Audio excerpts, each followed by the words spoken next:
Hello and good day to everybody. My name is Anu Harju-Myllyaho and I work as a head of the tourism department here in Lapland University of Applied Sciences. And let me just welcome you all to this wonderful event, an opening seminar here in Rovaniemi. And also I would like to welcome all the online participants and remind that all the online participants, please keep your mics closed, but there is a chat and you can place comments or questions in the chat if you have any. Without further delay, once more, welcome to this opening seminar of TOURBIT project. And I would like to first welcome our rector of the University of Applied Sciences, Dr. Riitta Rissanen, to the stage. And please, Riitta, the floor is yours. Thank you, Anu. Thank you, everybody. I hope that you can hear my voice. Okay, good. It's my great pleasure to see such a lovely group of international visitors and friends here in Rovaniemi. You all know that we have strange times in Europe during the COVID, and we hardly have seen each other in this kind of research conference. So my first message to all of you is I'm so happy to meet you all online or here lively in our university. You are mostly welcome. And I hope really that this is the only time when you visit here, but hopefully many visits will be launching in different institutions while we are doing this great TOURBIT project together. What do I feel about this project?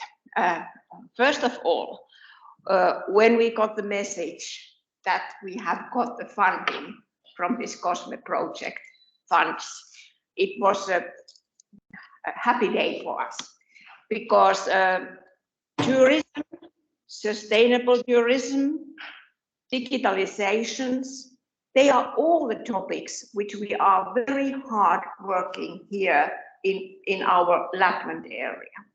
And I think that in every region in Europe, we have the same challenge.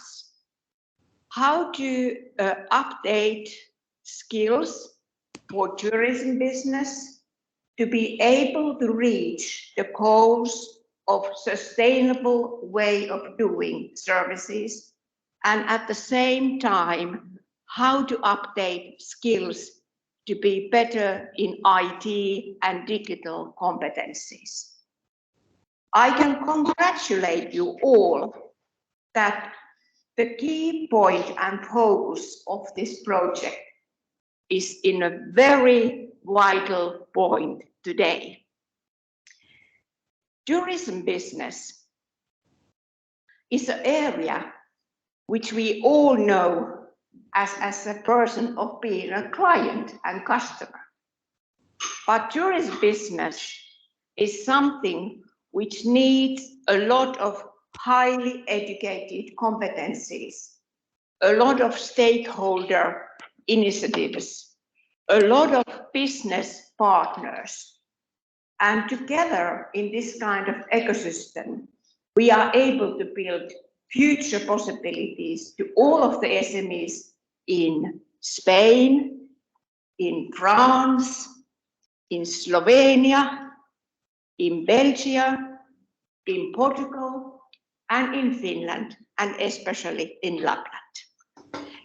So from all of my heart, I just want to congratulate you all and have all the best for the project. I'm sure that we are able to succeed and develop the business in tourism, in sustainable and in future competencies in digital world. Thank you so much. Have a nice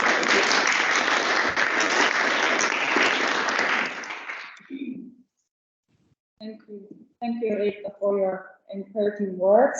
I think we all can share the joy of having all the partners and stakeholders here with us today. Next, I would like to welcome our colleague, project coordinator Blanca Ross from Catalan Tourism Board to the stage. And Blanca will tell us how TOURBIT project will help tourism SMEs digitalization live.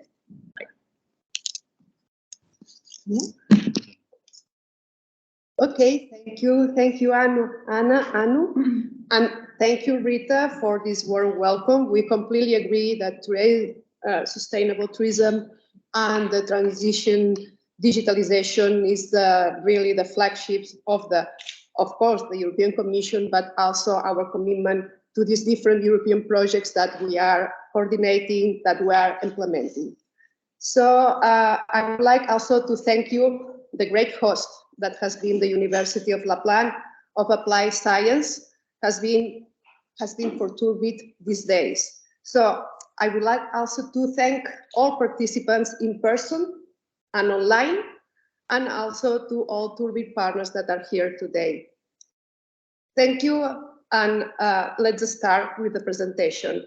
So I'm here today, this afternoon, because I would like to talk about the TOURBIT project. What does it mean? Who are enrolled and which opportunities means? And for doing so, I will be talking about 3 topics. I will do an overview of the project. So what is the goal of the TOURBIT project, who we are, and where we work, and what is our target. Then the methodology, so it means how we will deploy our activities, and then the opportunities for the tourism SMEs. How do we plan to provide support to tourism SMEs? So first, let me talk about the TOURBIT project. TOURBIT project is a project co-financed by the European Commission under the program COSME. And what does it mean, the COSME program? The COSME program is the European programs for the small and medium enterprises. And COSME in 2021 launched a call for proposal aiming at promoting the digital transformation and increasing the uptake of digital technologies by the European tourism SMEs. So the TOURBIT project falls under this call for proposal. The project started the 1st of January of 2021 and will last 30 months, ending the June 2024.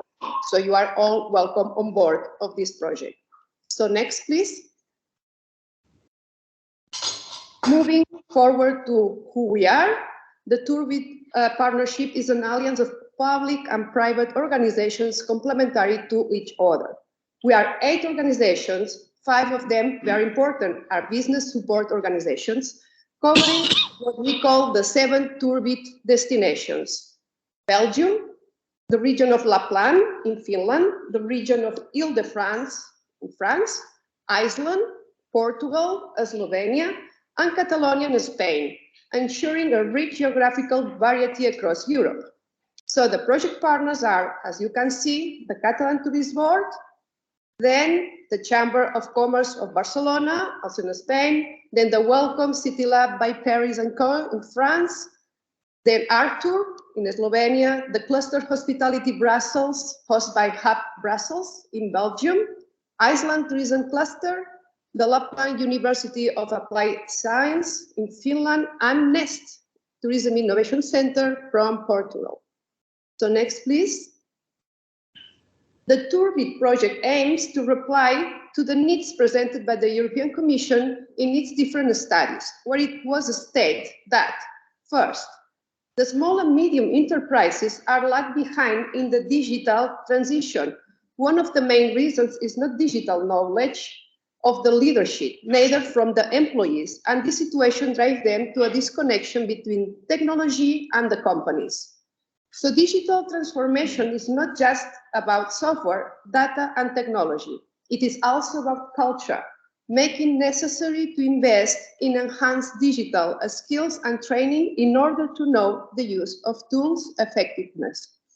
The second one is collaboration, very important. Collaboration across organizations and sector is in fact essential to succeed in the digital transition, but it's not easy for them, for SMEs, in terms of contacts, time, and network. And third is the adoption of data science and analytics. It is also a key factor for the sector, helping them in being more efficient. Therefore, the success of digital transformation for tourism SMEs relies on a skills development in the smart use of technologies, innovation and investment in digital technologies, collaboration within the tourism and digital ecosystem, and the adoption of data culture. In view of what I have just mentioned, the TOURBIT project proposed a transnational and cross-ecosystem support service scheme based on 3 pillars: the learning, building, testing, and implementing. In fact, these 3 pillars are the methodology of our project. So why these 3 pillars? Learn. Learn is the creating awareness and improving digital skills. And why we learn? Because we want to help SMEs learn more about the opportunities digitalization and technological solutions can bring to them, while providing support to gain more knowledge related to digitalization. Then we have build, and build, what we want is boosting the digital transformation. And why build? Because we want to push collaboration, especially with the technological community, developing solutions that bring value. And finally, we have test and implement, that is supporting the digital acceleration. And why? Because we want to offer financial, technical, and business support to help small and medium enterprises in the transition to digitalization. So next. So when we were preparing the proposal, these were the 7 trending technology solutions we foresaw more pertinent for the tourism ecosystems are the ones that we are going to develop and see the matches with the tourism needs and digitalization. So next, please. With regards to the target, the TOURBIT supporting scheme intends to create a system of interaction between the usual key players of the tourism sector with the ecosystem related to digital innovation. Therefore, despite the fact that TOURBIT main target are the tourism small medium enterprises, who are our end beneficiary, we will work in constant interaction with startups, technological providers, local, regional, national tourist boards, business support organizations, investors and financiers, mentors, and other knowledge partners. So, and this is very important, next please. Which are the opportunities for tourism SMEs?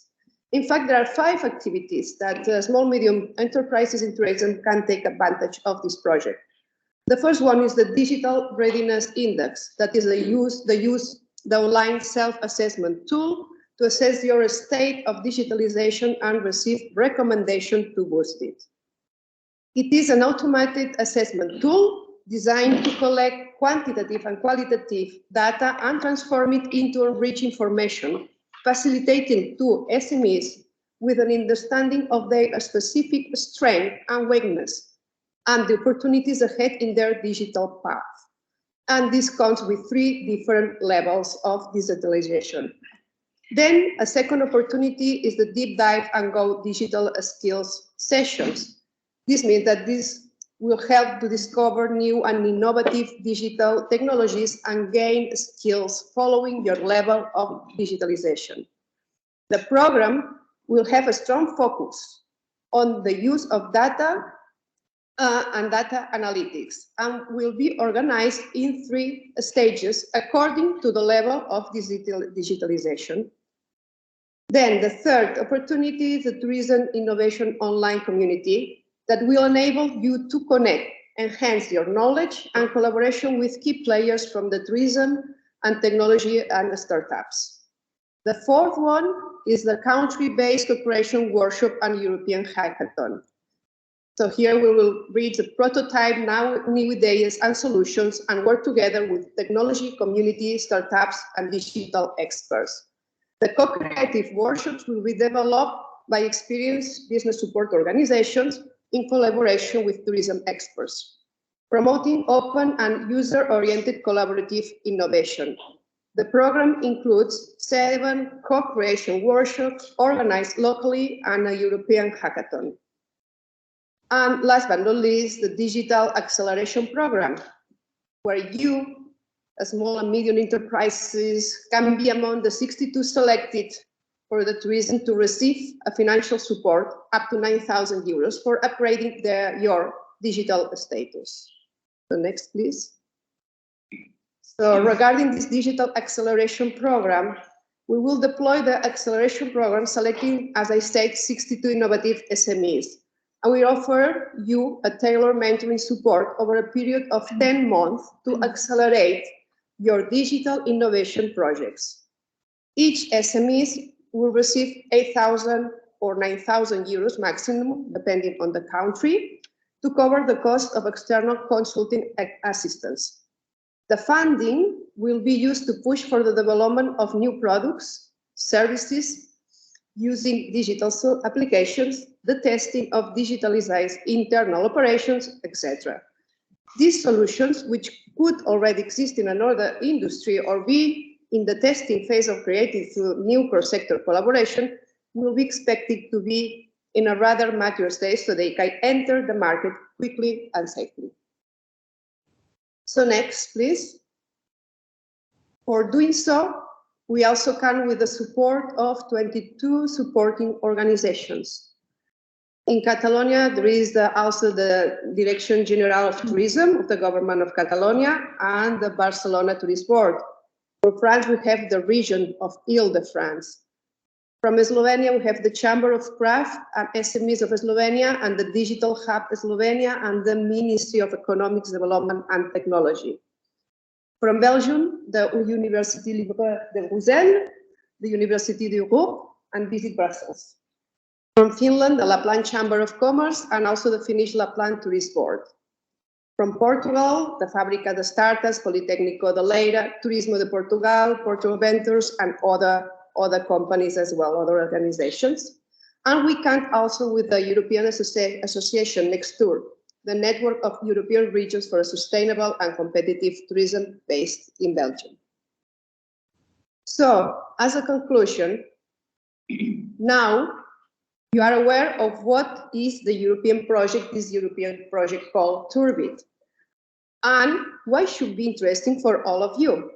And the answer is because being awarded by the European Commission means that we have the chance to show you that what we are now presenting, what we are saying, we have the opportunity in the following month to be done. So thank you very much.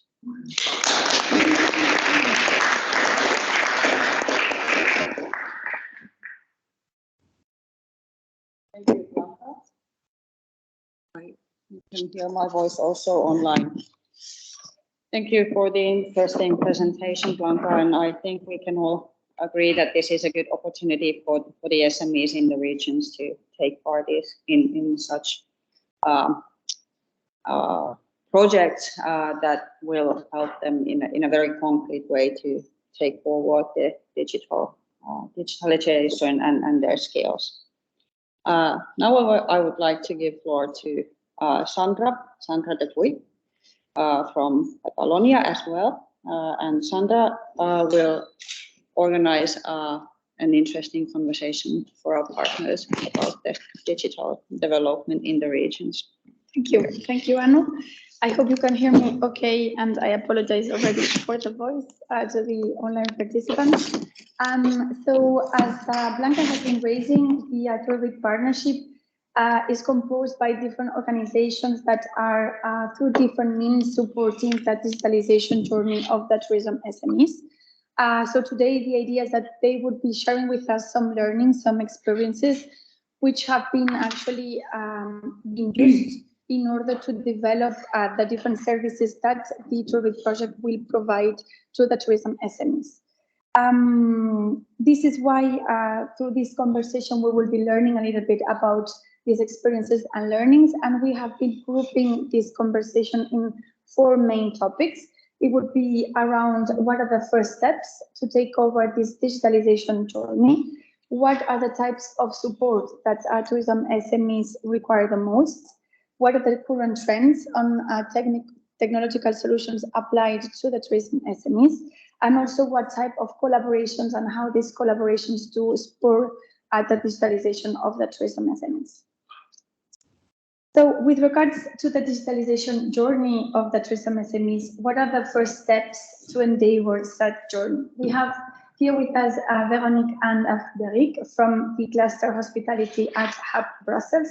The cluster hospitality supports tourism SMEs to integrate digitalization and new technologies into the business strategy. So let us know a little bit what is your experience on these first steps for tourism SMEs on the digitalization journey. Thank you, Sandra. Maybe the very first step is probably to connect the SMEs, the companies, with a strong and comprehensive support structure in his or her ecosystem. That's why we created the hospitality cluster in 2017 within the Brussels Agency for Business Support, which also hosts other clusters. Now the cluster hosts more than 100 members, plus 30 other partners from the Brussels and Belgian tourism innovation ecosystem. We made a long way though, and focusing on three main strands: tourism, events, of course, very important in Belgium and Brussels, and culture. And that's why we have now a very organized team for this purpose, also working on the TOURBIT project, Veronique being the head of the hospitality cluster. Veronique will talk more later about the insights from Belgium. Myself as a project manager, and Siam, very helpful in the operations of the cluster. The cluster works in collaboration with other thematics, including the digital cluster, which make the necessary synergies to help the SMEs from tourism sector to digitalize. And I propose now we have more insights from Veronique from the Belgian perspective on this issue. So if I would, in a sentence, summarize the first step of digitalization for a Belgian company, I would say that we start from the needs of the company, we engage them with a strategy, and then we execute an action plan. So first, of course, we have to evaluate the maturity level of digitalization of the company. For that, we use some tools. At the moment in Belgium, we don't have any tools really focused on business tourism, but that will probably come soon. Then usually we analyze the needs of the business company and we try to prioritize them. That means that we ask, okay, who initiated the digitalization product? What are exactly the needs? What tools are already used by the business? What are we missing? What kind of technologies could be used? And what kind of people do we need to mobilize for this? What kind of experts should we engage for this digitalization? So it's important that together with the company, we determine key objectives and we give an overall digital vision of the business. From that, generally, we start with a marketing digital strategy for the tourism business. That means that it's a lot of different elements that we analyze together, including the website, of course. So we have a look at the statistic. We try to see if there is an e-commerce possibility on the website. Are the products, the travel products, travel services perfectly sold?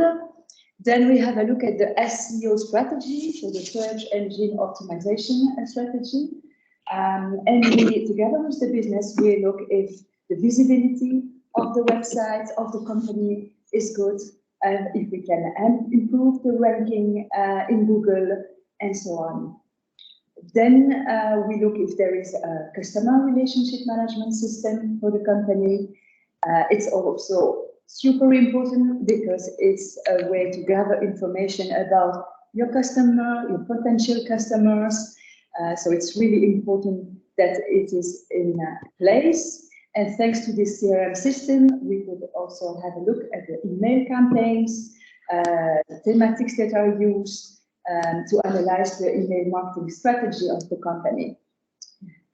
Following that, we have a look at the different profiles that are used by the company in social media to promote their business, and also, of course, of the content generation. We have a look at all the content generated by the company and also by the user, how it is used on the different platforms.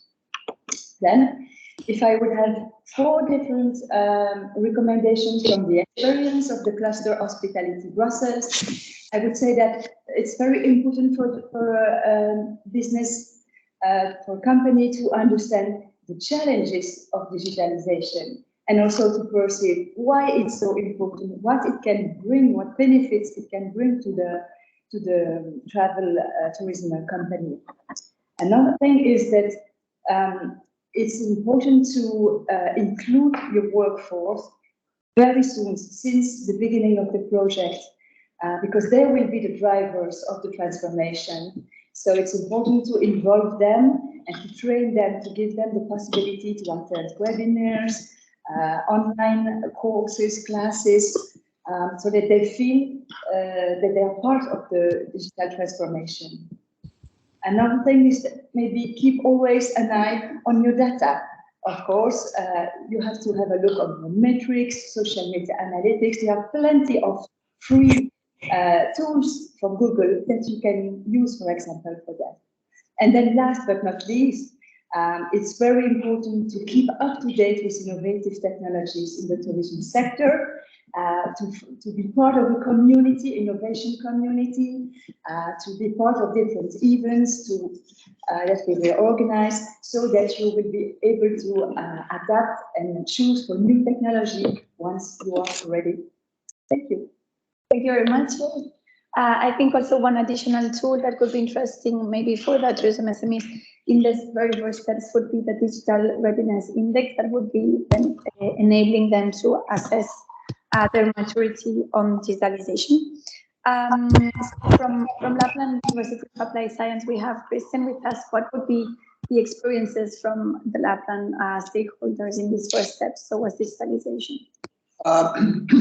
Good question, and already this network is relatively new, but it has been really nice to notice that how similar the situation is in Brussels and Lapland, even though as a market it's completely different.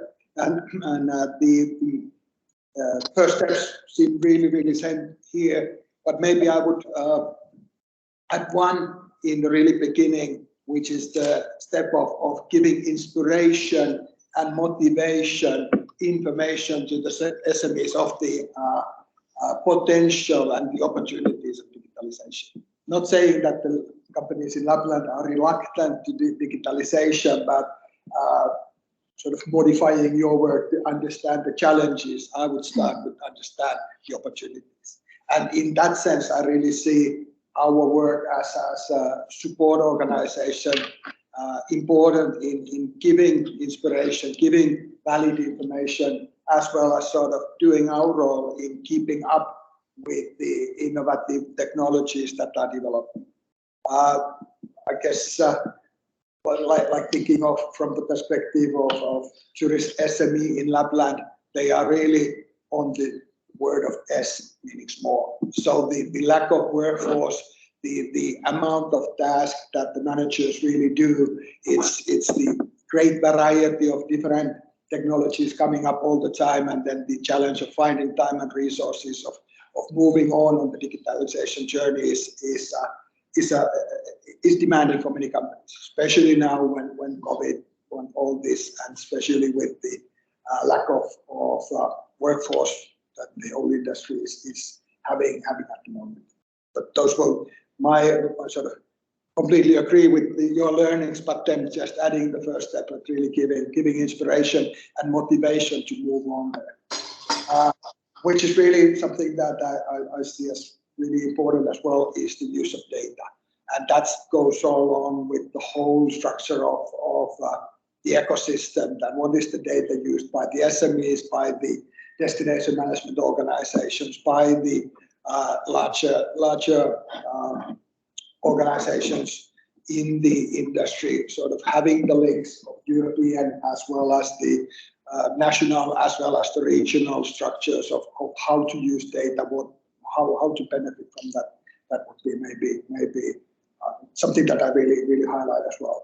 And then the workforce in a way that sometimes SMEs don't, maybe more talking from the perspective of a university, that yes, we have a good amount of young candidates and young students who work and understand the world of digitalization much better than I do, or many of the entrepreneurs. So really giving room for the co-development of digitalization in the company. Sometimes the companies are a bit shy on saying that, well, I don't really understand what TikTok is, meaning in practical terms. Being open to suggestions and open to new thinking is something that I would encourage us all to do. Thank you. Yep. Yeah. Thank you very much, Christian. If I can take over some of your points from the motivation perspective, that TOURBIT project aims to deliver every year one tool or one report on new technological opportunities for the tourism SMEs. So we hope that a little bit of motivation could be inspired also from this report that we will do.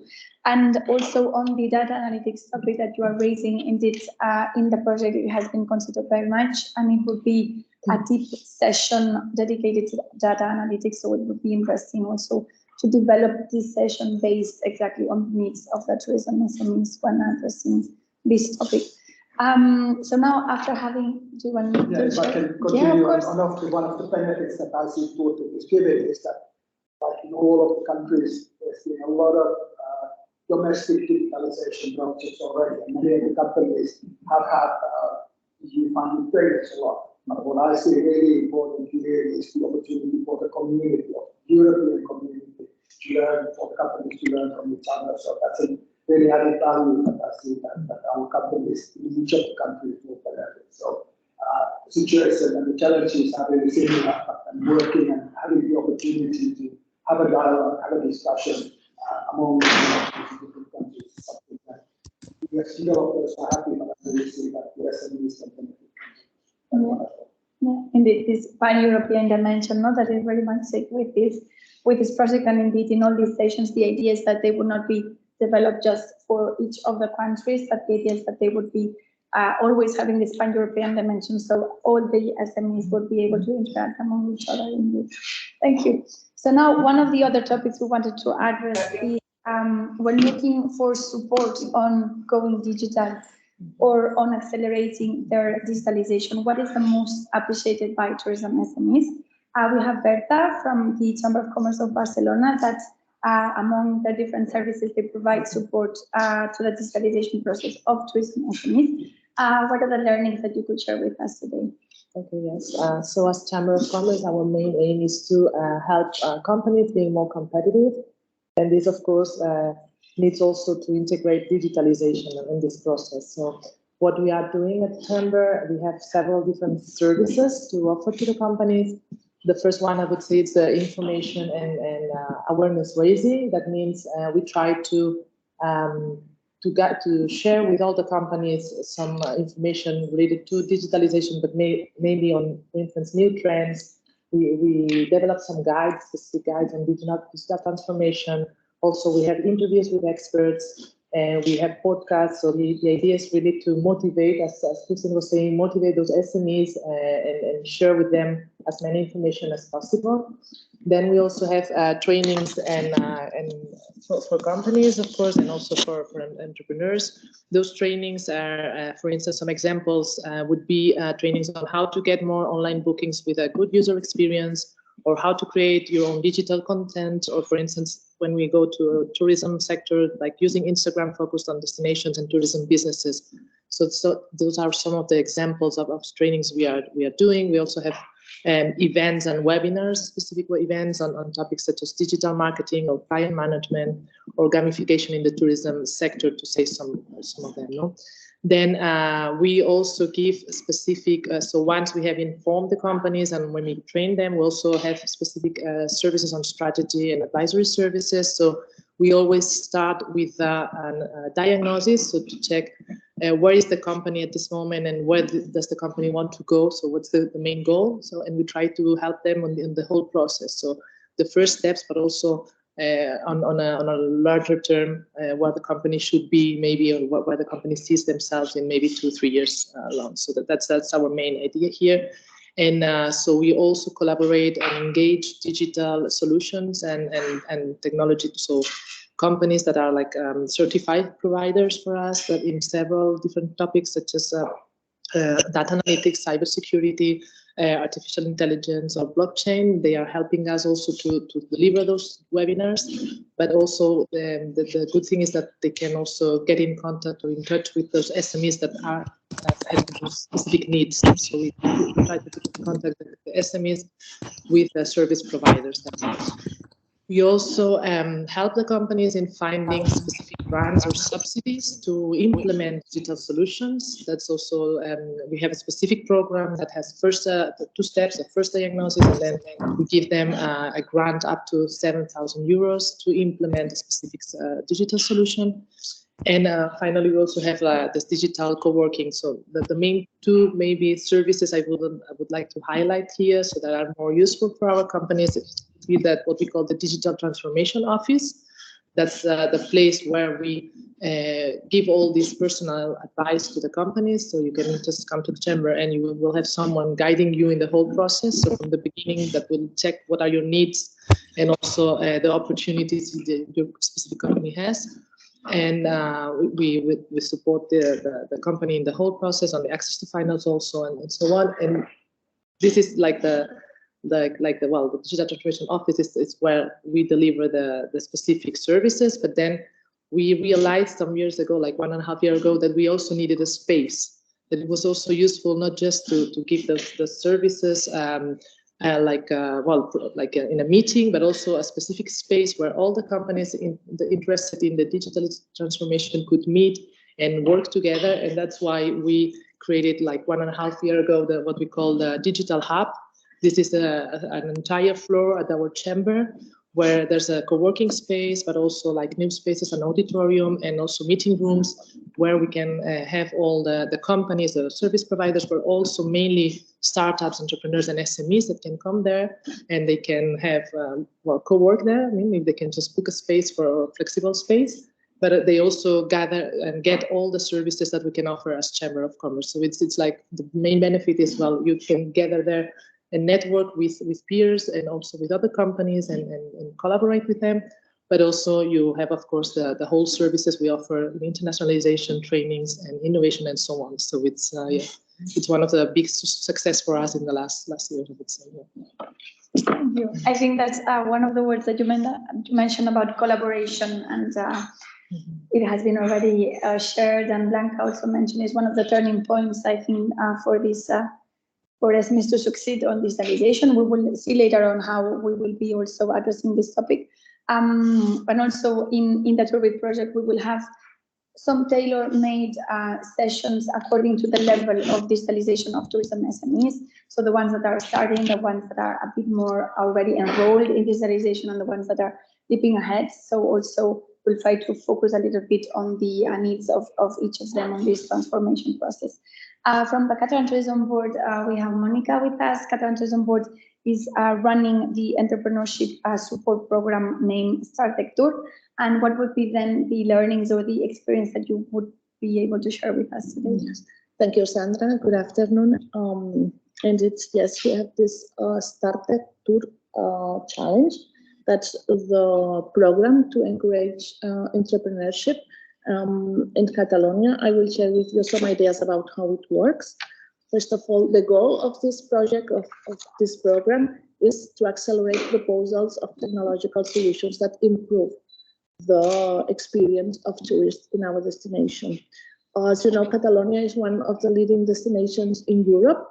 We used to receive, before the pandemic, 19 million foreign tourists a year, 25 million with domestic tourism, but this 2021 we just received 3.8 million tourists. So 19 million, 3.8 million now. At the same time, Barcelona is the mobile world capital. So to help the recovery of the tourism sector, we think that we should be able to offer the best possible digital experience to the client, to the tourist, and that we must favor projects that can add value and that can add or can improve competitiveness and can help to the sustainability of our tourism model. We are 6 partners in this project. First of all, of course, the Catalan Tourist Board, then the Mobile World Capital. The Mobile World Capital is the institution or the entity that organizes every year in Barcelona the Mobile World Congress. Eurecat is a technological center that includes a lot of research departments of the 14 Catalan universities. Then we work with Acció. Acció is the Catalan Agency for Competitiveness. With Acció, we work concretely with the cluster TIC and tourism and the program Startup Catalonia. And then we also have 2 other partners from the Catalan government. One is the Department for Digital Policies, and the other one is the Department for Innovation and Big Data. So basically how it works, it's quite easy.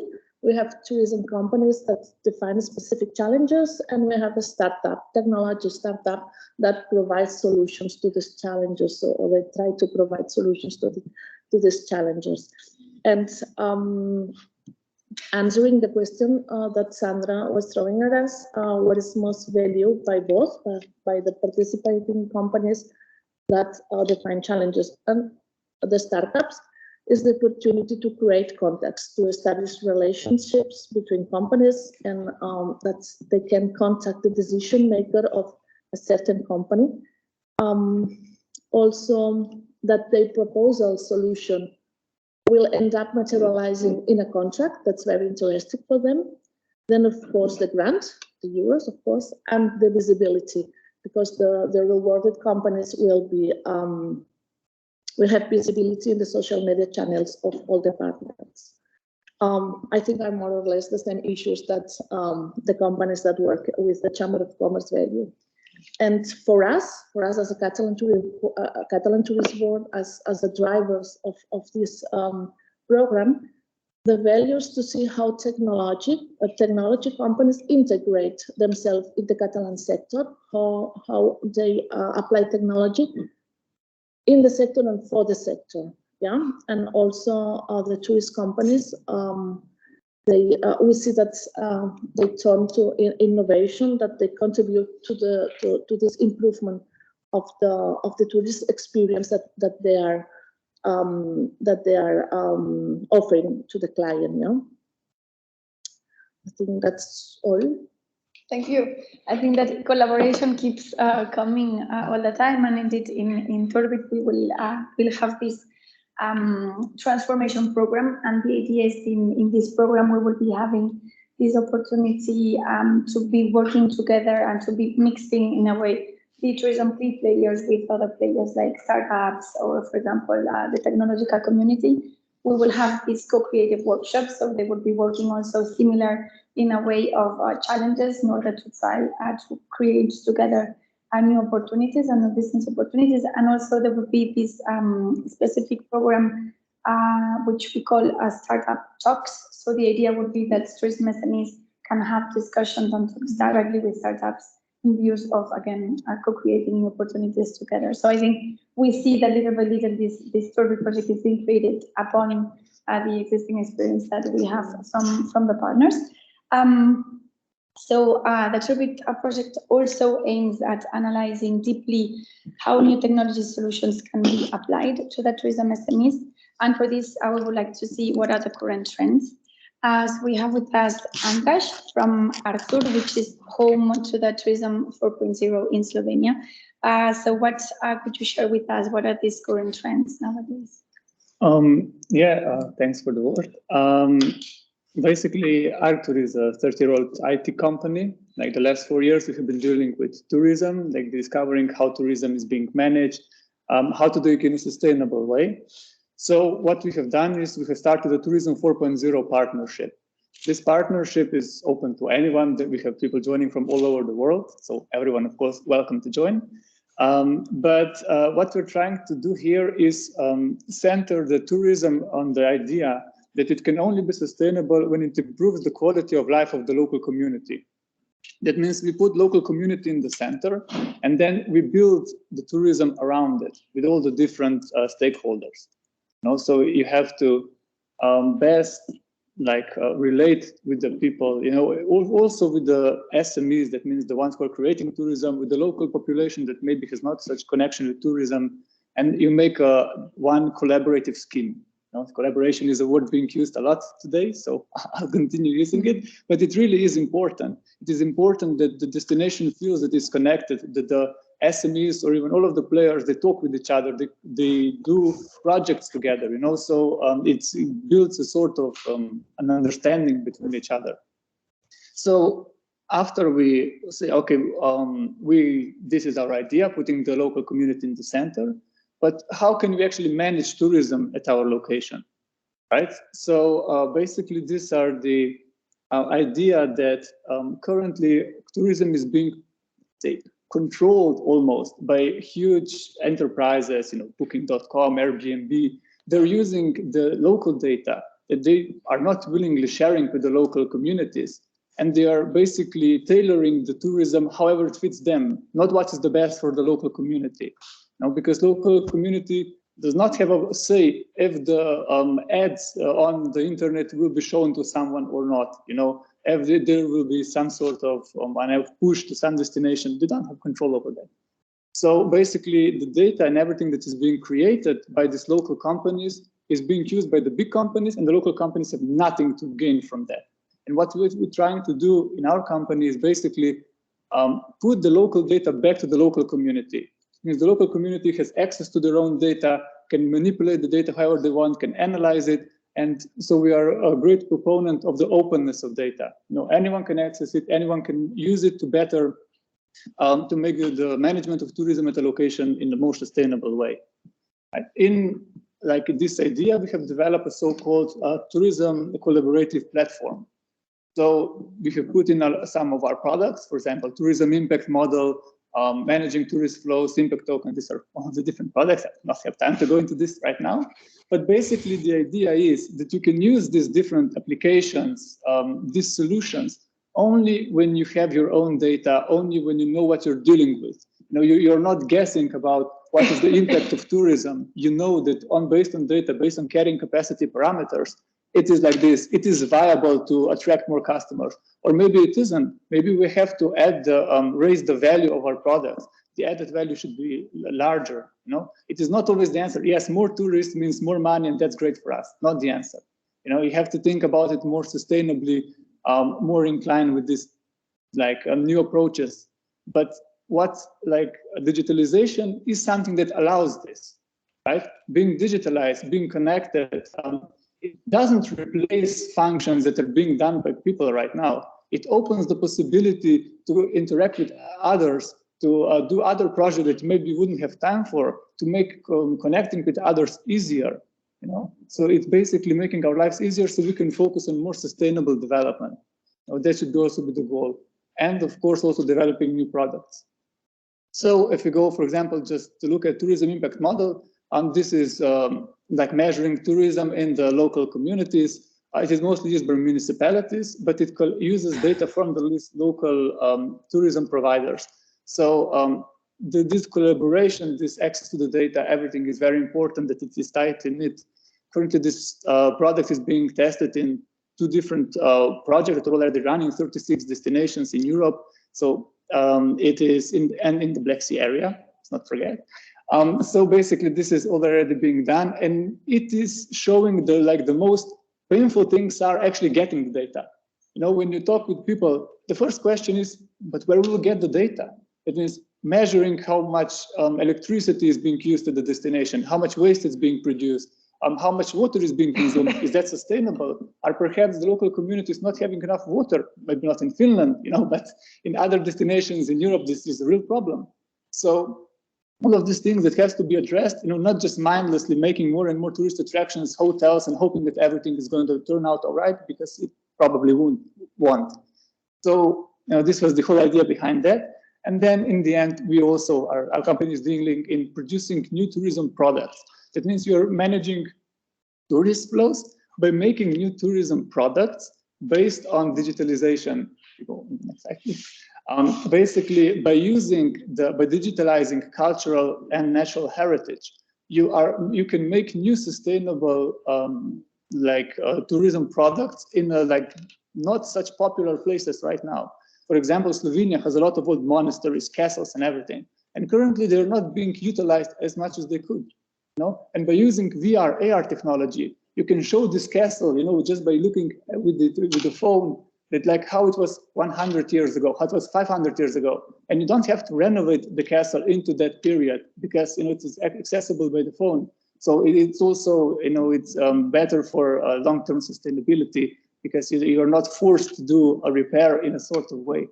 And also creating new technologies, getting people to new undiscovered locations by using technology is something that is already being done in Slovenia. This project is already running, basically it's finished right now, or is in the process of finishing. So technology can really enable us a lot. And all we have to do is take this opportunity and run with it. So I think this is my time up. So thank you very much for listening. Thank you, Andras, very much for sharing these trends and indeed for showing a little bit how digitalization indeed can support this transformation moment. That we are in tourism. We talk about digitalization, we talk about a lot about sustainability, but I think what is also very interesting from this tool is that besides helping to measure the impact and to create these new experiences, it's indeed very motivating, I think, for SMEs and for destinations to really understand what they can do. So really by all these technologies and especially all this data analytics, how this can be used to make sure that tourism really benefits the local community, meaning enterprises, but also the local population, which in some destinations is also very much needed. So again, digitalization here is put at the service also of the benefit of the local community, which is a very strong point, I think, and it's very much connected with what Anna has to show us today. So Anna is coming from Welcome City Lab by Paris & Co. and is the first incubator in the world created to support innovative startups targeting the tourism, travel, hospitality, and event sector. So what would be a little bit the trends you identify and that you would like to share with us? Thank you. Thank you, Sandra. Yes, I'm in charge of the Welcome City Lab. The Welcome City Lab is part of Paris & Co. And Paris & Co. is the Innovation and Economic Development Agency of the Parisian metropolitan area. So this agency supports innovation by incubating more than 500 startups, French and foreign startups every year, and conducting experimentation for innovative solution. And also we organize a lot of international and national tech events. We do all these things in collaboration, close collaboration with major company, private and public institutions. So the Welcome City is one of the programs of Paris & Co. This is a program to stimulate innovation in the tourism industry. We work in all tourism sectors like mobility, hospitality, leisure, and so on. We incubate between 30 and 40 startups every year. And we are working with this startup, but also with corporate, institutional group to help them to design the future of tourism and a future responsible way, of course. So when you ask me the question, Sandra, about the trends, I thought directly about our trend book, which is here and on the screen. So the trend book of the Welcome City Lab, it's a book that we edit every year. The purpose is to identify the major innovative trends that will shape tomorrow's tourism sector. We take as a base of analyze the creation of startups because we think that they are the sentinels of the tourism innovation, and it's very important to look at them first. So in each book, we have 5 trends and 6 articles in each trend. but today I will focus on only 3 because we don't have the time to do everything. So of course, this year, this last few years was very hard for the tourism industry, but also we think we have seen a lot of adaptation and transformation could be benefit for the sector. And the first trend is linked to that. It's a local and responsible tourism, sustainable tourism, I would say, from intention to action. So you know the context, climate change. This is urgent to change our habits. And we have seen that the tourist industry has had to reinvent itself. And we saw a lot of new innovation and new tools to help the SMEs to change. Like, for example, tools about staycation, local tourism, and also website to book sustainable activities or accommodation. I can refer to a few startups that were in the book and that we know, like, for example, We Go Greener will also help train the business owner of the tourism industry. We also have tools for booking and managing soft mobility more and more, we see. Business trip also, sustainable business trip. We like the trip, for example, we started the trip. We have tools to manage tourist flow, of course, and so to manage the resources, as Andreas say also, for example, aquatic innovation. And of course, all this innovation needs to have clear data also to be managed. So for that, it's very, very important. And to conclude this trend, we have to say that we think that sustainable development cannot be achieved without digitalization. So for that, we have to help also the SMEs to adopt new tools. So the next trend is contact-free technology. So of course, because of the COVID, the travel industry had to look after everybody's health, but we think that it was also a little bit a trend before, and now it's like a game changer in the customer experience in all sectors. It's important in hospitality, but also in like resort, leisure resort or amusement park or catering industry. So it's very important to get new tools, and we saw a lot of new digital check-in, check-out, QR code, of course, also some biometric verification, contactless thermal screening, virtual tourism. It can be also a contact-free technology. So this is very important also to get this new tool for SMEs. And of course, as you said, also Andreas, digitalization doesn't not mean that we are going to remove human contact, of course, but every business owner has to keep the key moment of truth for visitor pathway. The last trend is to offer visitor permanent access to information, which is a major issue for specific and suitable offering. So this is also important for SMEs, cities, town to get the good tools to help visitor to keep choosing holiday, get information, make booking, etc. And there is now new tools to help this visitor to get this quick and instant information, like, for example, travel assistant, like Travel Assist, or mapping solution, like Visity. Also some attendance tools to measure and to prevent over tourism, of course, like, for example, Affluence, which is also an international startup. So also this trend is really linked to data management. And this is the last trend I wanted to talk about. So the trend book, you can download it on internet. There is also two other trends that I have no time to speak about. It's the new business model for cultural event, and also the teleworking workation in a way. So new opportunity for tourism industry. And it's in English on the website, of course, not in Finnish yet, but in English. And I hope we can help SMEs to get along with startups to create this new tool to help them to face the challenges of digitalization. Very interesting also the point on how digital technologies are adding value to this experience. At the end, tourism is people-to-people interaction. So we create experiences at the end, and the fact of facilitating these experiences and making them better, I think it's also a very interesting point, additional point you raised, besides, again, connections on sustainability, responsibility, and of course, the data analytics. Great that you mentioned that this is available online, because I imagine that everybody is willing to have a look to it.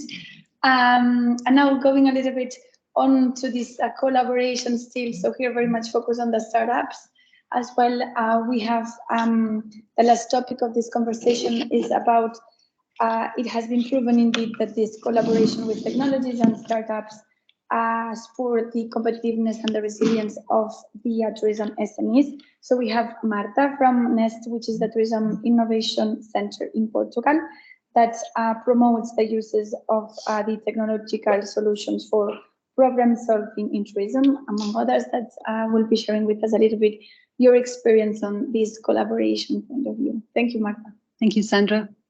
I would say that collaboration is a key word for us as an organization.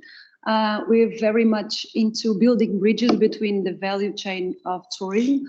As an association, we are a non-profit private association with 8 companies coming from different backgrounds. We have mobility, we have the technological ones, the banks, and even the governmental entity here, all together to promote innovation, to help SMEs to adopt this digital economy transition, but also to promote new solutions and new products for services, for tourism. Next, please. Yes. In our action plan, our strategy, all is supported on these 3 pillars. Well, for instance, to start with the seamless experiences, as Anna told, here tourism is supposed to be a pleasant experience for all, of course. And so in here, we are very much looking at the customer journey of the clients. And we are trying to eliminate all the pain points, all the obstacles. So in here, we can consider the cashless, the touchless, the QR codes, promoting here all kinds of technologies that can enhance our visits and eliminate these pain points. Then on the data-driven, what we're looking here is really to help the SMEs to look at data and to leverage their management and their processes to become more efficient, because many of them are now already using it in the pre-stay of the customer, but they are not using it yet during the stay to optimize consumptions of, for instance, like water consumptions or electricity, any other. And this relates directly into the last one, the sustainability, of course, because once we have data, once we know our data, our consumptions, once we know our traveler, we can adopt and be much more efficient in our sustainable policy. And this is it's not an option at this moment, really. So it's something that we will consider, I guess. To give you a few examples of collaborations here. Can we go? Yes. This is just some small examples that we have. At our website, we have at this point a window for startup, 150 startups with services and products for tourism, which approximates all the ecosystem. So in here, the SMEs can come and can interact with them, but we also have other things going on, like events or even sponsoring a TV program, which we showcase startups with solutions and services for tourism. Next, please. Then we are also very much, and during these pandemic times, we were very much focused on producing content and spreading throughout our community. And so during these last 2 years, we've produced something like 80 webinars, and this content is produced with SMEs, with specialists, experts, and also with startups. And this can be on technologies, and we have the cashless, the touchless, blockchain, among others. We've also explored the main markets that are important to Portugal. And so together with the teams from Turismo de Portugal, we've explored other markets that are important, but also many other themes for SMEs like the product development or human resources or any other themes that are relevant to the SMEs. Next, please. Then in a more structured way and considering again other collaborations, we are also coordinators of the National Digital Innovation Hub, one-stop shop for products and services for tourism, and we have also been considered Portugal as recognized as an European digital innovation hub, which is the only one totally dedicated to tourism and offers digital training, support for SMEs. So we can serve not only our SMEs, but also other member states, and we can network and of course add value to all.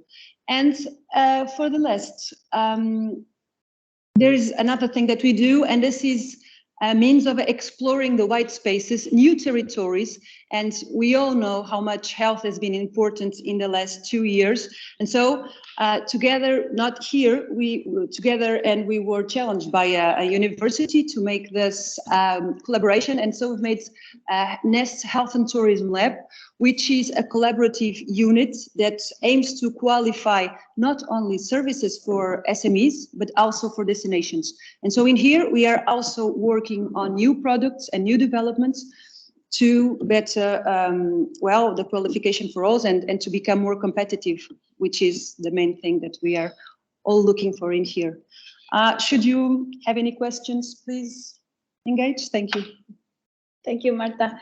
I retain very much this sentence you said on building bridges into the value chain, and I think this what is very important and something we try to address in TOURBIT is preventing working in silos. That this is like the jargon they say very much, like not working in silos anymore, and really trying to foster this cooperation between sectors. So in order to have like this co-creativity coming in and applying these new opportunities, and this is why we will try to ensure constantly this collaboration between different sectors within TOURBIT to ensure that we are uptaking all these opportunities that are nowadays.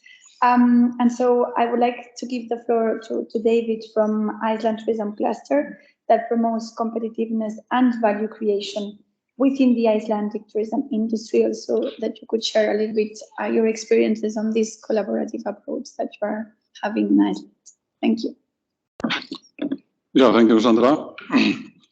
Also in Iceland, we have been working cluster-wise since 2015 in tourism, starting with around 30 members, but having today around 50 members, so in and around the tourism in Iceland.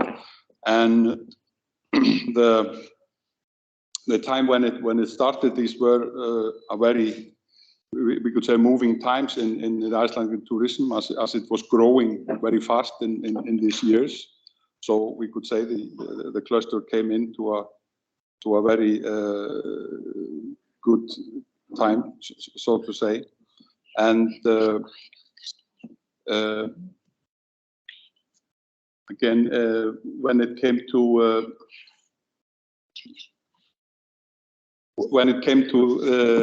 all this problematic now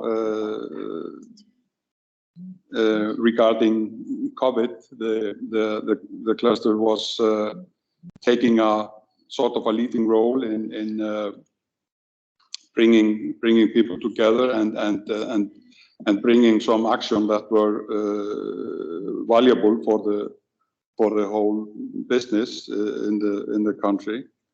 And of course, it is a challenge in itself that in a small country, of course, the small and medium-sized can be very small, and a lot of them to get them also on board is something that was taken into the actions, and in a good cooperation with regional partners. And it is very important to keep all informed. The very vital thing, of course, in around tourism, like in Iceland, a country that is thriving from tourism, that is so nature-based, is of course to work sustainable and have all the all you can do around sustainability and in tourism on such a high level as possible. And the cluster the cluster started in 5 years ago, an initiative called Responsible Tourism. So as an awareness action for the business, and which was also then taking on small and smaller and larger companies to participate and to be aware of that as one of the vital or the key factors. In one of the actions taken around these COVID measures, like we could call them, was this program we called the Radar, where the companies around the country were able to join in. We had or there was in the first round last winter something around 80 companies, and this winter again around 60, where they were, so to say, there were not much going on, but at least for them to be aware of the hopefully light of the end of the tunnel, and what could be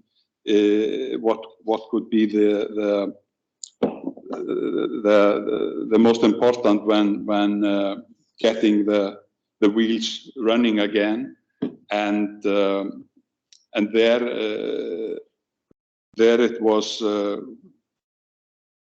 very important to have also to be able to have these small companies also to come together, also to change so best practices for them, peer-to-peer, from maybe having heard some great presentations from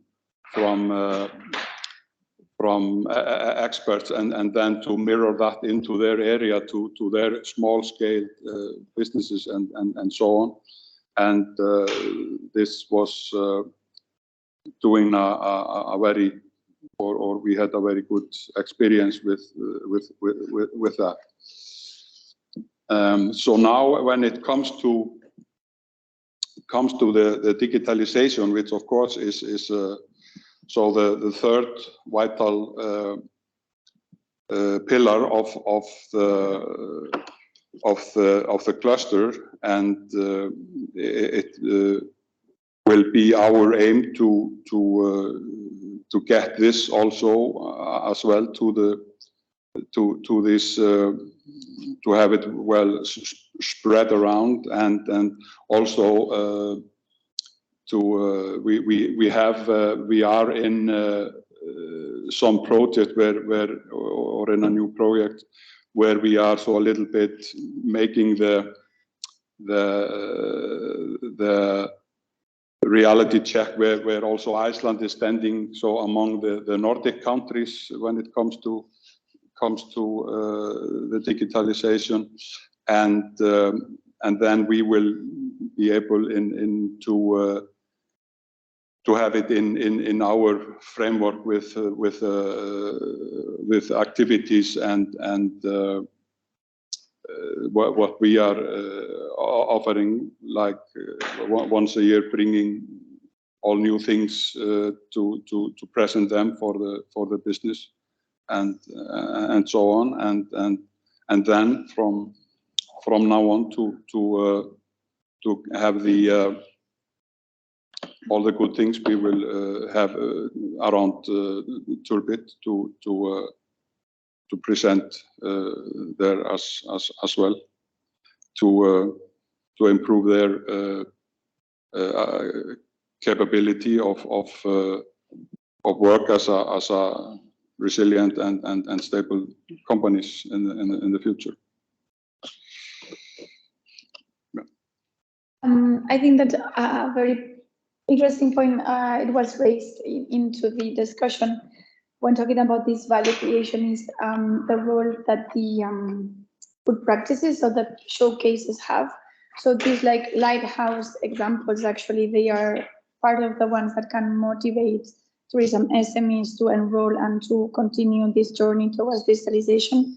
And I think indeed this is something that we try to focus also on, to give space for these peer-to-peer exchanges and to really gather these lighthouse examples on digitalization that are around Europe, and especially around the destinations in TOURBIT. If online, is there also any enterprise that has any interesting experience on digitalization that would like to share? Don't hesitate to do so by sharing any link on any initiative that you are running. We are very well on schedule, so there is a little bit of time for questions, if there are any from the chat or here in the room. No questions from the chat. Some questions here. Great. Yeah, there is one question. So I'll bring the microphone. Just a minute.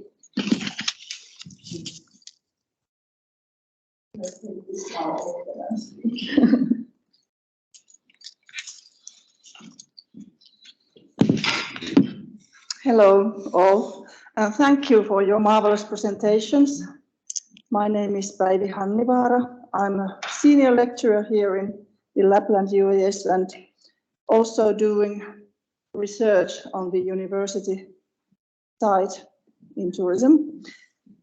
Marta, you had a marvelous presentation. Well, all of you were good, but Marta was marvelous. Sorry, I have my own perspective in this because I'm doing my PhD in empathy in a digital customer tourism journey. And you were discussing about customer journey and touch points, and then you were also applying blockchain technology and Internet of Things, talking about touchless things and cashless things. So my question is that, could you provide some practical information, for example, how you utilize or think or have ideas of using blockchain when collecting data and analyzing or utilizing it to tourism customer journey?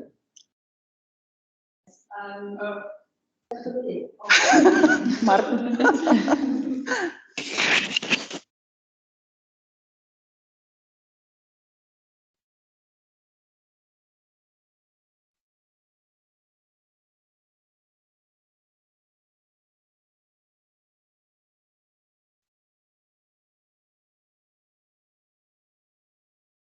Saying that we want to have our companies more engaged with technology and data doesn't mean that we are taking away the value of empathy and compassion and the human factor, because we all are always having that conversation. What we want is to have processes that might become more efficient, and to take those processes of people and having machines doing it, so that people can be free for doing the kind of more human, because we know, of course, that can be replaced. We in blockchain, we are just giving our first steps. It will be used in the /1 slide that I presented at HET Lab, Health and Tourism Lab. We will have a project on that, but we will have more developments in the months to come. So it's something that we cannot at the moment present it here. We have others, and as we collaborate with many startups and companies, we have other examples on IoT, for example, Internet of Things. But blockchain is something that we are starting to develop, and you'll hear news in the next months.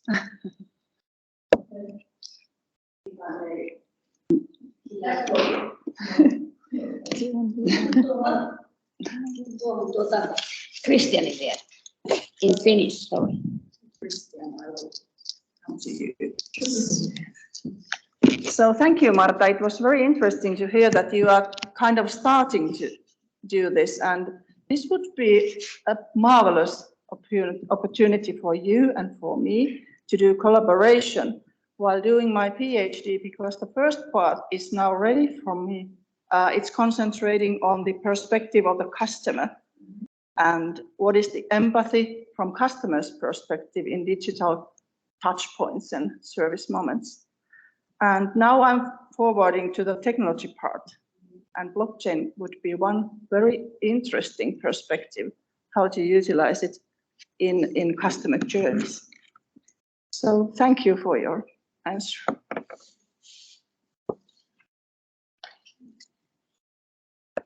Any other comment, reflection, question?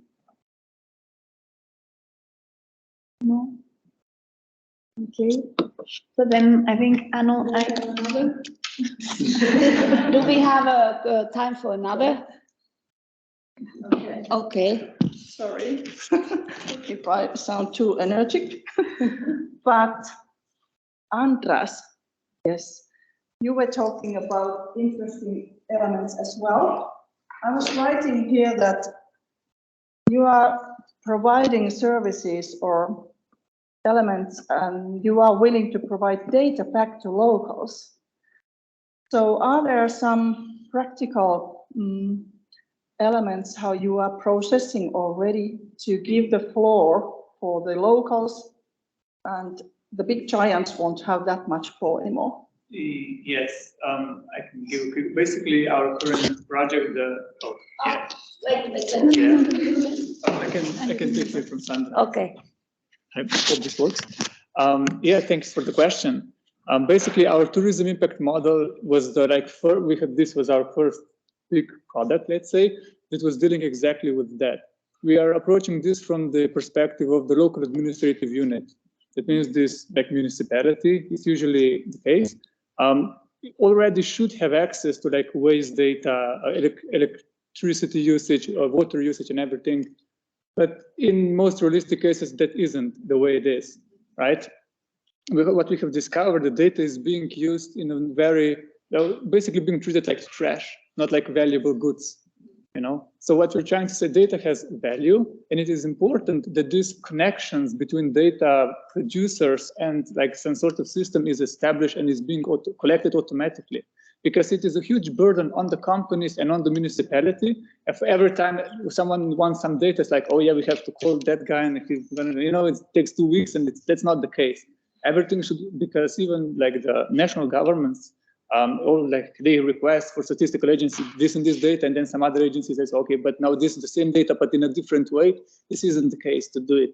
One-time data acquisition, and then when you collect this data, we would just provide the tool that you still manually input the data, because no destination has been able to provide us a system where we could collect this data automatically. And then once we have the data in our system, which is because we are an IT company, we have an HPC center, so high performance computing center. We have a supercomputer in Slovenia. Basically, everything stays in Europe. We don't send the data in China or America or anywhere, which is quite good because we follow the GDPRs and everything. So it's important. And then the municipality has access to this data, however they input it.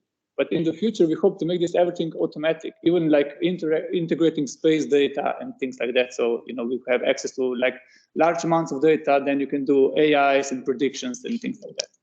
Next slide. Thank you. Wait. So the data will be kind of designed for the purposes that are needed in the community as well? Yes, we are working with Slovenian Tourism Board, and basically it is a huge push that we would make this data open publicly. At least what anonymized data it can be or accessed publicly. Because currently we have this OPSI hub, so Open Data of Slovenia hub, which is like initiative, but it is not being yet in like running the way that would actually be really useful for everyone. And we're trying to make these steps that like correct data would be available on like local areas for each month or like even faster if possible. So you know that preparing data so it can be actually analyzed. And that's our whole thing. Thanks. Excellent work. Thank you. Thank you for this information. There is one question online. Just a minute.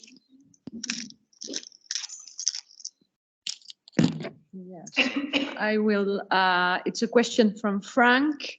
Many examples of implementing digital transformation for tourism, recreation related companies are based on data collecting, but does entertainment and gaming also is a topic that SMEs may use to experience with?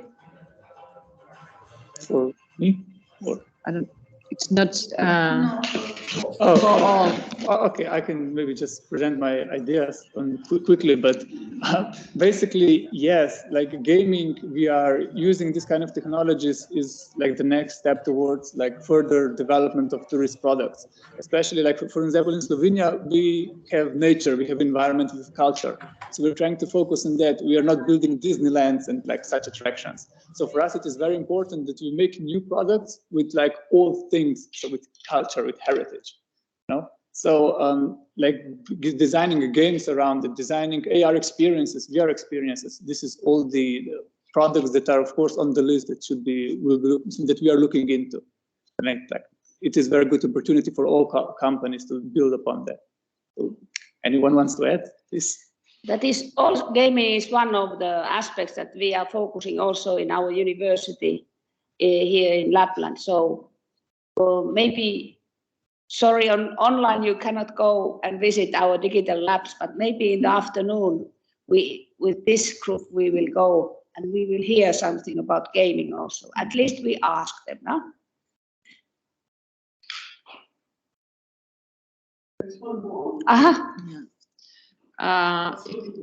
Question from Yvonne.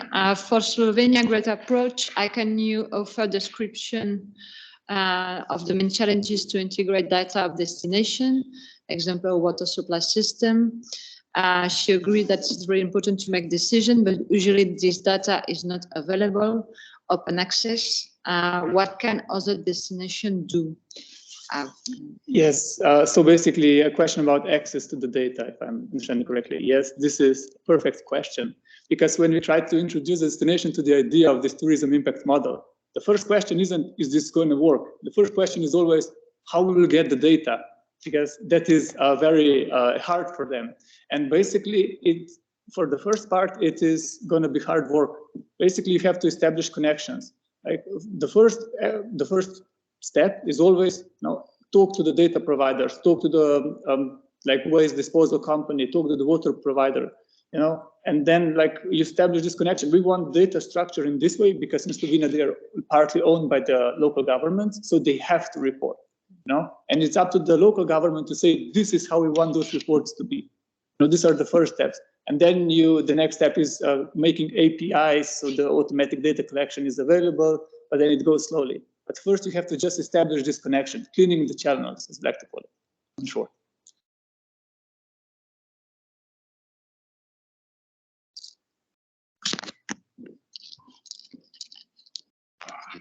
Thank you very much. So now I give the floor to Anu. I give you back the floor to continue with this discussion. Thank you.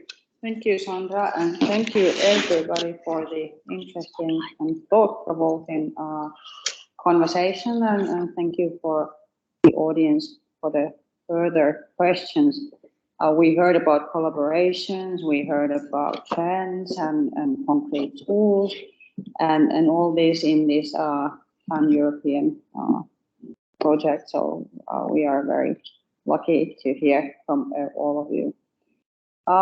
Then we shall proceed with the program, and we will hear some interesting insights from the stakeholders from Finnish Lapland. And first we'll hear from Nina Forsell, who is the Executive Director of the Finnish Lapland Tourism Board. Nina, are you there? Yes, I'm here. All right, welcome, Nina. And the screen is yours, so to say. Thank you. And thank you very much for the invitation. I'm sorry I can't be there. I'm a couple hours north from there and other conflicting schedules today. But I'm happy the digital tools enable participating like this as well. I will share my presentation on the screen. Can somebody please confirm on the microphone if you can see my presentation now?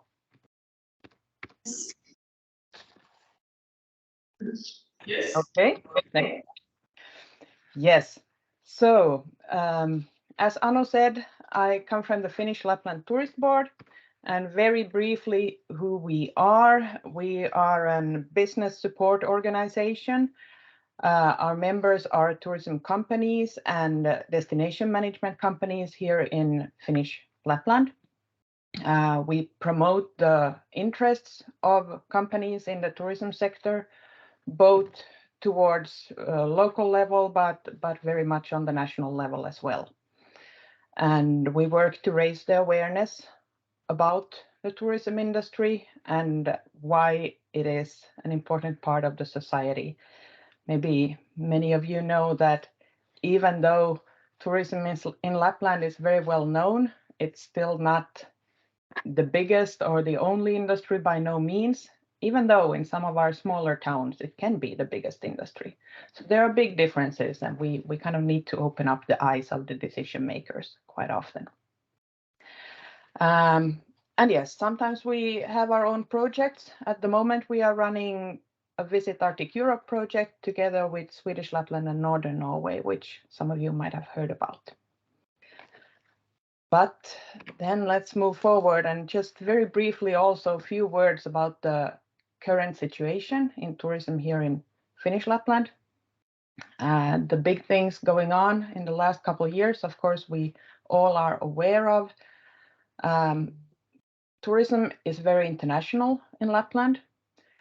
Pre-COVID, we had for a few years already, more than half of the overnights were international. Total number, a little bit more than 3 million registered overnights, and then there's a lot more that are not registered. Tourism also employs quite a lot, 8,000 to 10,000 persons in Finnish Lapland. And already before COVID, there was some challenges with getting enough employees, and now that has escalated quite a lot with many people changing jobs, finding something else to do when tourism was not available. And now it's a little bit of a challenge getting them back. Of course, then the lack of international customers that we had for about a year and a half almost has been very tough on the companies in Lapland.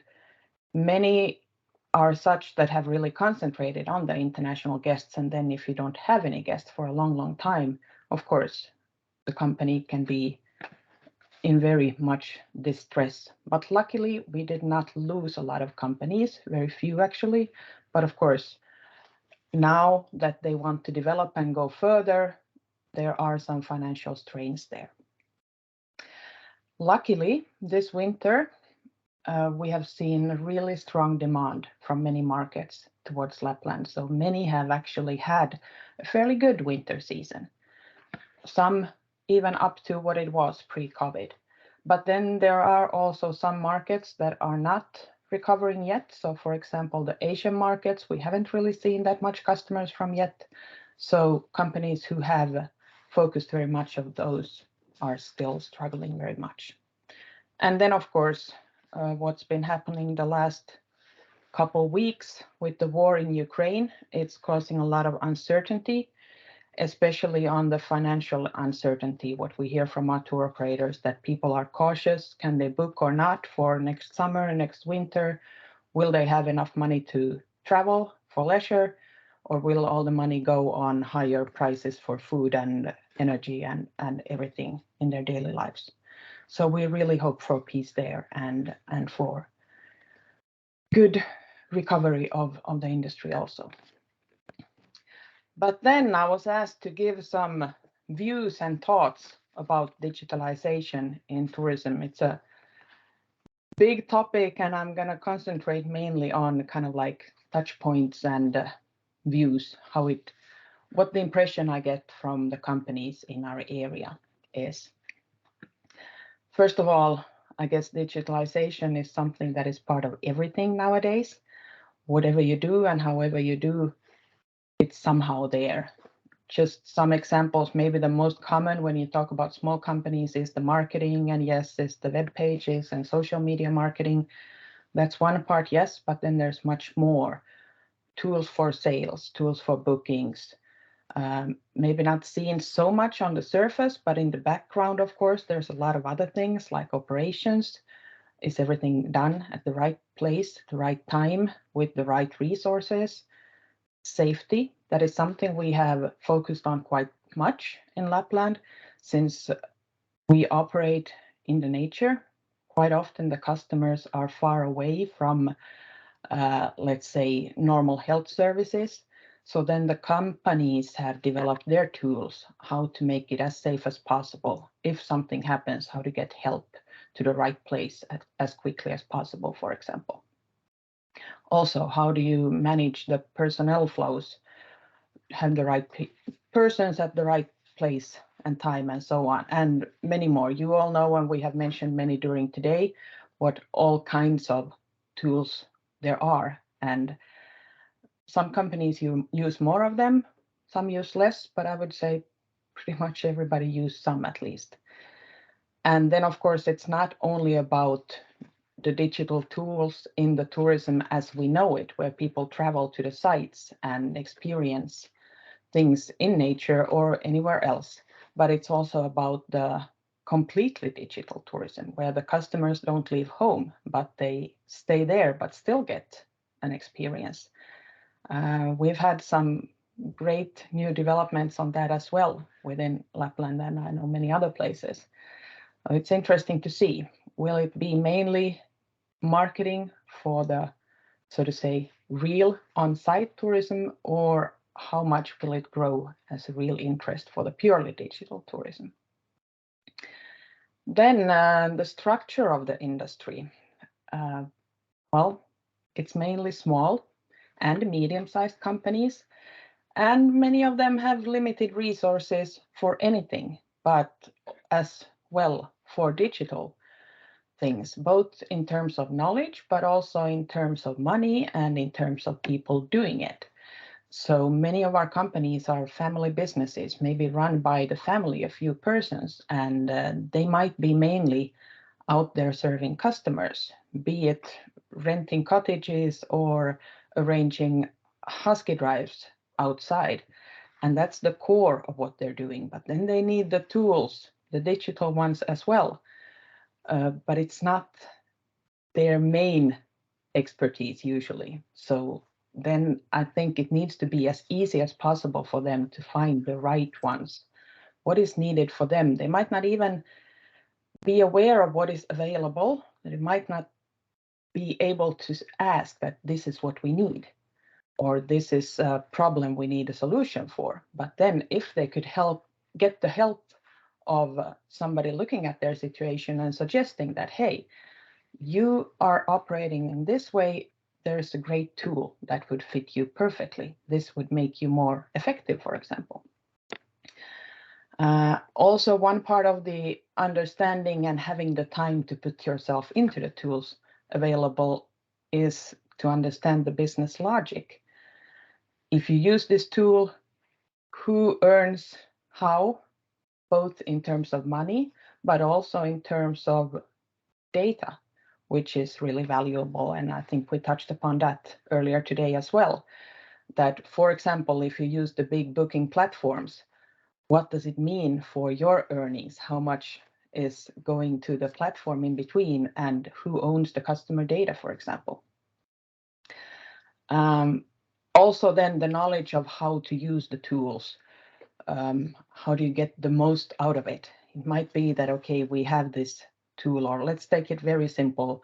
Yes, our company uses Instagram, for example, for marketing, but are they really making everything out of it? Are they making as much as possible? They might be kind of scratching on the surface. So I think those are the things where help is needed. And of course, as we all know, everything is developing really quickly. So even if somebody is very updated now, half a year from now, it might be new solutions available again that could be even better. So maybe what I'm saying mostly is that I feel that the small and also medium-sized companies, what they need very much and very often is kind of like help with navigating in the fast-changing digital world. What is available for them and how could they benefit the most from it? So that way they could really grow and develop and bring the right customers to the right places. I think I have used my time, so I will say thank you to all of you. And if there are any questions in the chat or something, maybe somebody can mention them.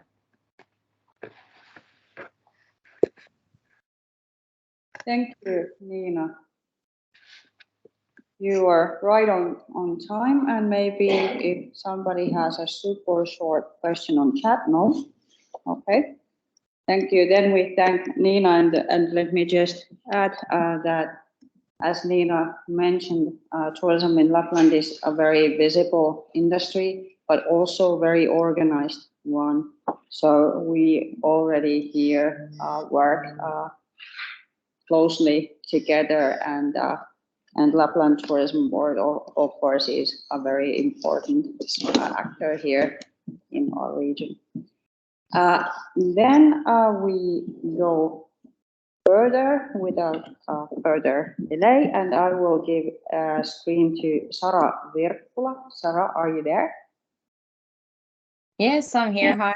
Yes, hello. Sara is also online because she's joining us from the middle of nowhere, from a company called Sallatunturin Tuvat, but I will let Sara tell you more about it. Please go ahead, Sara. Yes, hello. I'm Sara Virkkula from Salla. And let's see if I can. Yeah. Okay. So Salla is a small village in the middle of nowhere. The next slide, please.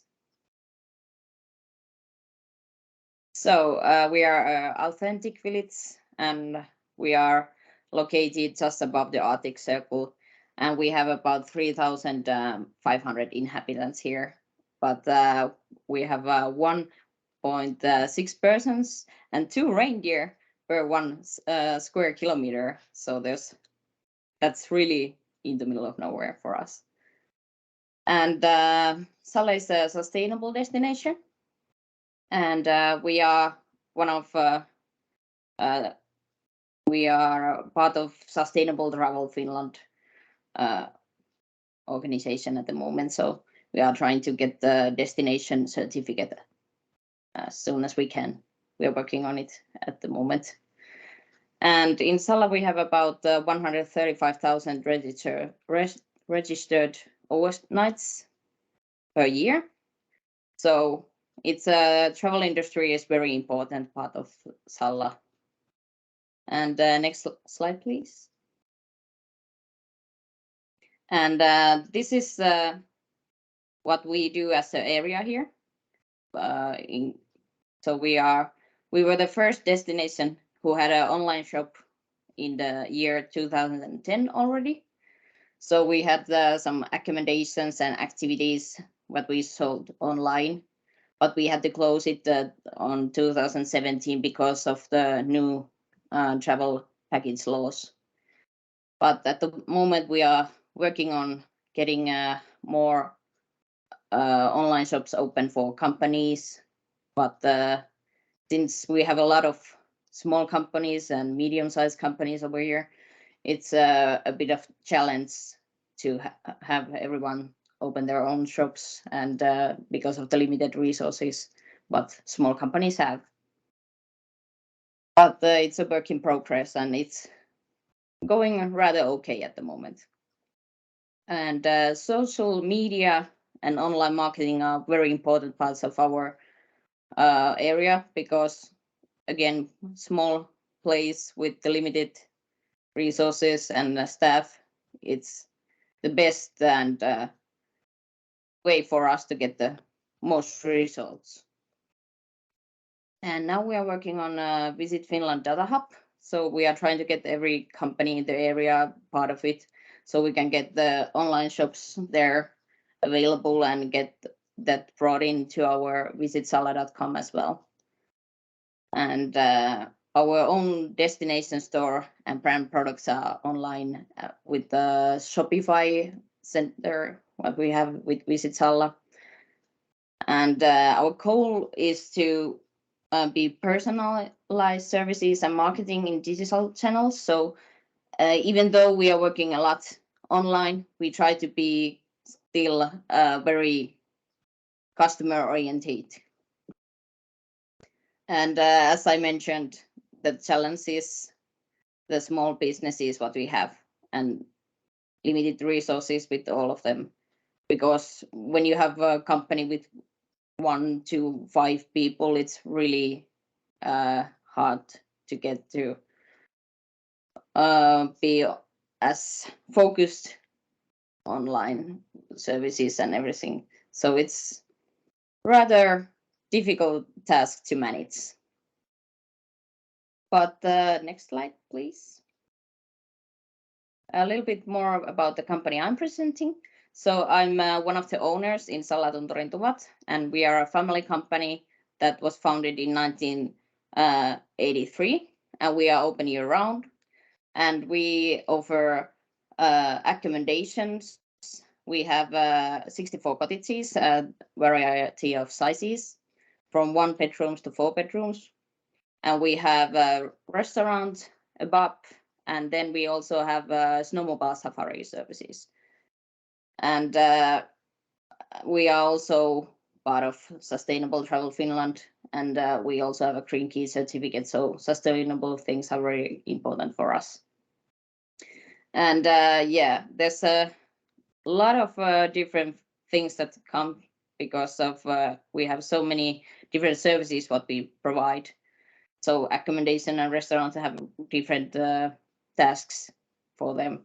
So that's also a bit of challenge for online things. And next slide, please.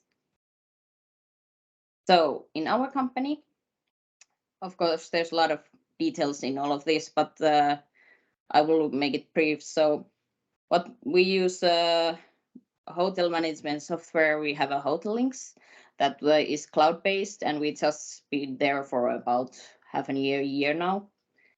And for example, it helps us also with our communication inside the company. So for example, we used to have this post-its about all the maintenance things and stuff for the cleaners to know, but now we can do it all online. So it's little changes, but help a lot for the day-to-day basis. And of course, we use reservation routes like booking.com and Expedia, and tour operators and travel agencies are very important for us as well. So how they market online is very, very important for us as well. And nowadays, social media is coming more and more important in travel industry and marketing there. So if you're not visible on social media, do you really exist? That's important to notice. And of course, Google, TripAdvisor are very important. You can get a lot of reviews there, and you can kind of have communications with your customers via that, and share important details for your customers through that as well, like opening hours. If you don't have it in Google, people think you are not open. And next slide, please. So as mentioned here today a lot of times that the digital world keeps changing all the time. So it's very fast paced. So changes are happening all the time, and it's very hard to keep up with everything.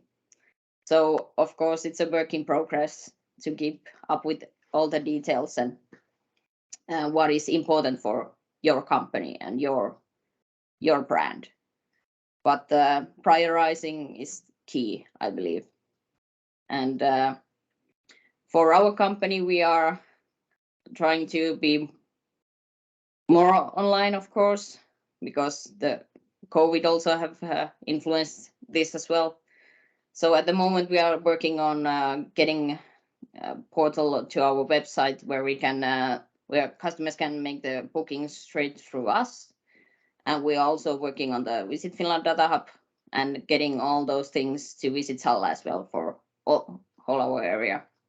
And like our accounting, we are not online yet with that, I'm afraid, but we are working on it as well.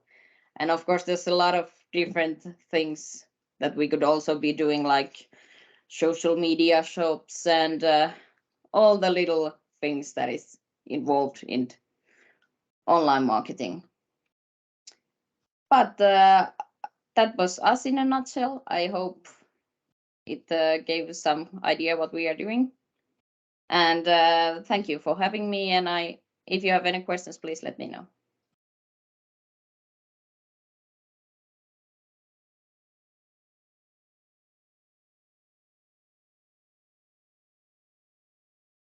Thank you. Thank you. Now we have the mic on. Thank you, Sarah. I will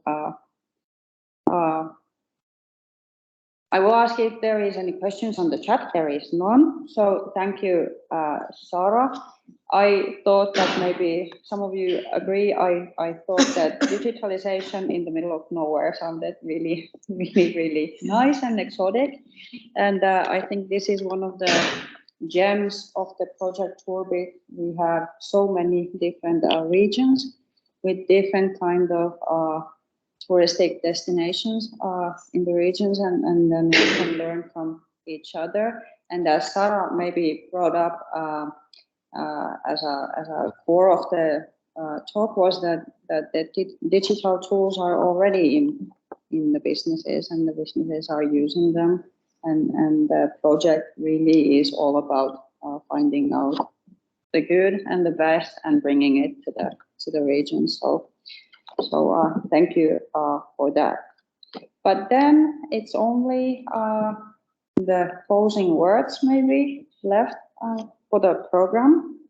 And from myself and on behalf of Lapland University of Applied Sciences, I would like to thank everybody for the presentations and the conversations and the insights, and for the atmosphere. I think was very inspiring. And for the technical team, Sari and Sami, thank you as well for this. And I'm just going to say that the digital world is already cutting through all the society. It's a mega trend. It's not going to change anytime soon. And I would say that tourism as a forefront industry will meet all the challenges and possibilities, I think, first rather than last. So I think we are there on the edge. And well, maybe one thing that I picked up from this open conference was collaboration. So now I would like to give the final words to Blanca Cross, our collaborator from Catalan Tourism Board. Okay, yeah. Thank you, Anu.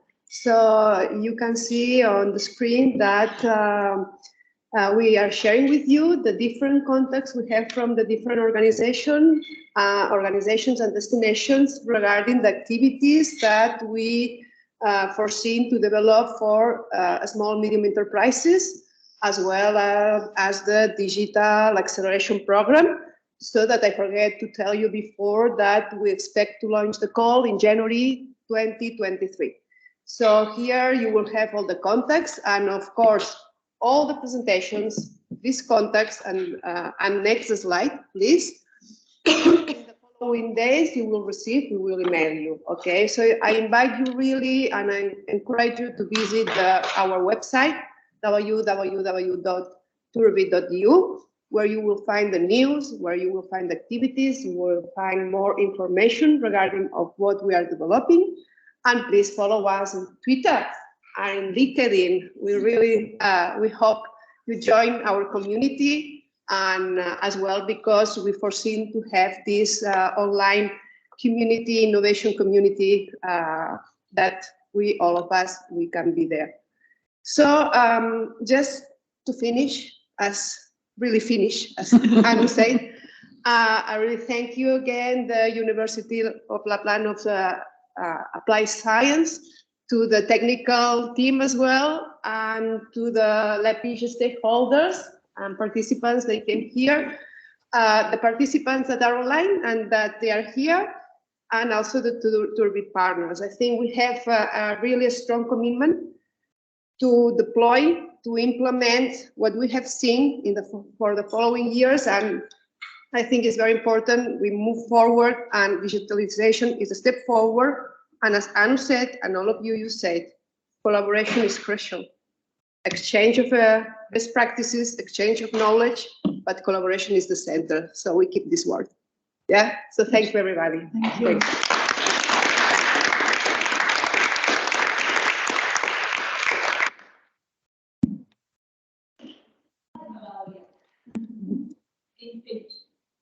You have 2 days already. So now we have